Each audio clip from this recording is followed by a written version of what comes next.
Hello, in this video we'll be talking about the algorithm on YouTube and how you can take advantage of it.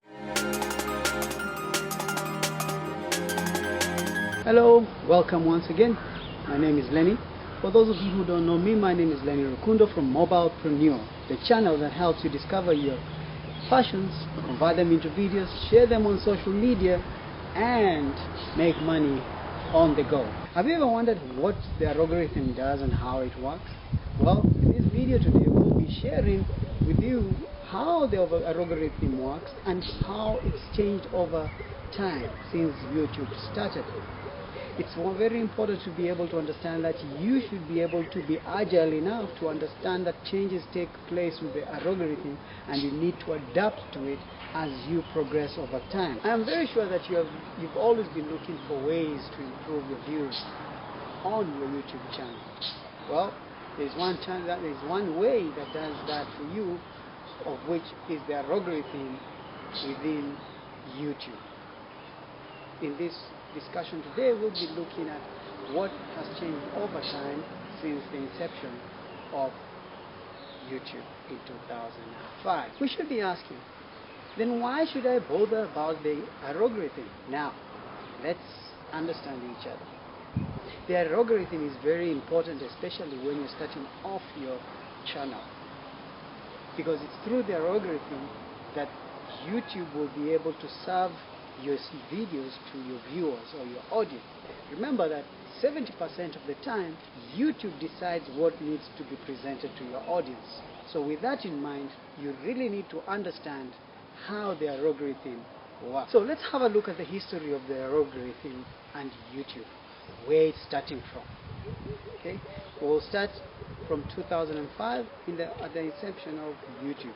When YouTube started in 2005 and all through to 2012, people were being rewarded based on the amount of clicks that took place on the channel. And this had its own issues whereby you could find that people used to create certain titles, certain thumbnails, but when you get into the content of what was being presented, it was nothing to do with the thumbnail, neither the title.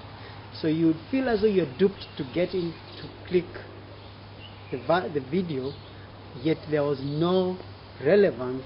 The content has no relevance with the title or the thumbnail. So in 2012, going forward, YouTube started off rewarding people based on the watch time, and the watch time became key factor to the creators, because now they were forced to create content that the audience wants, not what they want. So that clicking fell off. So now when you create content, you have to jump the hoop, whereby does my thumbnail, my title, and my content tie up, and thereby having retention of my audience. My audience stays on longer watching my video. It also brought about people having to make videos that are wanted by their audience. Production of videos now was audience centric. It's more or less about the person on the other side of the lens, other than the individual making the video about what they like. So creators now are forced to create content that is relevant to the audience. And going forward, this becomes a very important thing, because as you subscribe, you want to subscribe to something that is of importance to you and not something that doesn't add any value to you. So the creators of the content now have to add importance and value to their audience. Yeah, then came 2016, when machine learning, or what we call the algorithm today of YouTube and Facebook and social media in general, started being used. With YouTube, it started following your usage. How do you consume your viewing? How do you consume your YouTube videos?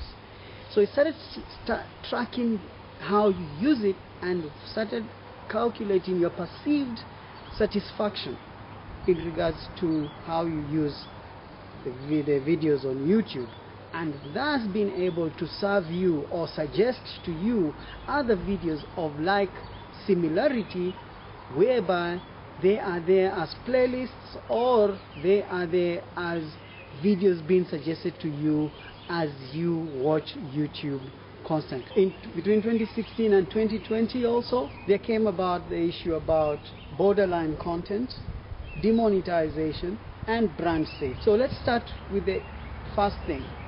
What is borderline content? According to YouTube, borderline content is defined as the content that doesn't quite violate the platform's community guidelines, but is harmful and misleading. So you will not, with borderline content, it will not be violating the platform's guidelines.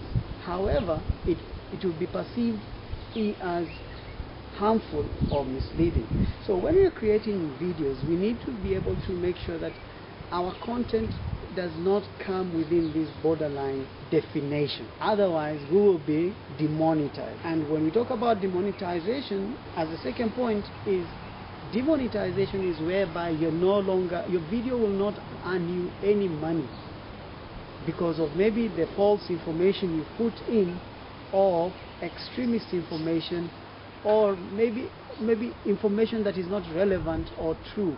Like in 2020, there were quite a few channels that were demonetized because of serving content which was misleading about the coronavirus. As you can see, the algorithm is an ongoing animal. It's basically it's still growing, and every day it's shifting.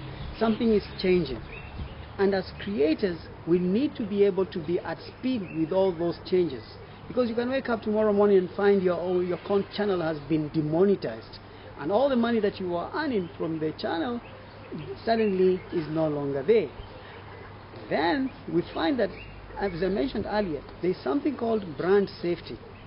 The question will be, are companies willing to be associated with your channel?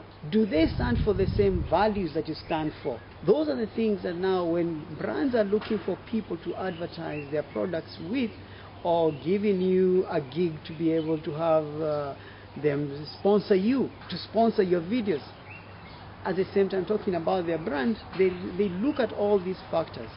So let's be very careful as creators in regards to the content that we put out there, and also let's keep abreast as to what is happening to the algorithm. As always, it's great having you here, and I really enjoyed being with you this time.